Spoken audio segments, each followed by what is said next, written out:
दोस्तों, राजा केवल अपने राज्य में पूजा जाता है, जबकि विद्वान व्यक्ति हर जगह पूजा जाता है। वह जहाँ जाता है उसकी पूजा वहीं पर होने लगती है। मैं आपको एक छोटी सी कहानी सुना रहा हूँ जो आपका ज्ञान बढ़ाएगी। एक राजा जो बहुत बुद्धिमान था, उसकी बुद्धिमानी की चर्चा देश विदेशों में फैली हुई थी। एक बार दूसरे देश की महारानी ने उस राजा की बुद्धिमानी की परीक्षा लेनी चाहिए। उसने सोचा कि राजा वास्तव में बुद्धिमान है या फिर वह बुद्धिमान होने का ढोंग करता है। उसने एक दासी को 2 मालाएं देकर उस राजा के दरबार में भेजा, जिसमें एक माला फूलों की तथा दूसरी माला प्लास्टिक की थी। दोनों मालाओं का रूप रंग बिल्कुल एक जैसा था। दोनों मालाओं में यह पता लगाना बहुत मुश्किल था कि कौन सी माला फूलों की है और कौन सी माला प्लास्टिक की है।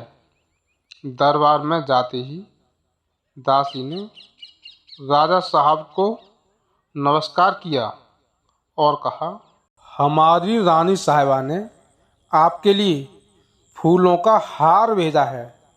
मेरे पास 2 फूलों के हार हैं। इसमें एक हार फूलों का व दूसरा प्लास्टिक का है। आपको फूलों का हार पहचान कर पहनना है। राजा कुछ देर तक शांत रहा। फिर उसने खिड़की के बाहर कुछ मधुमक्खियों को देखा। वे गुलाब के फूलों पर बैठी थीं व उनका रस चूस रही थीं। राजा ने नौकर को तुरंत आदेश दे दिया कि राज दरबार की सारी खिड़कियां खोल दी जाएं। नौकर ने राजा के हुक्म का पालन किया। उसने राज दरबार की सारी खिड़कियां खोल दीं, जिस कारण से सारी मधुमक्खियां खिड़की से होकर राज दरबार में आ गईं।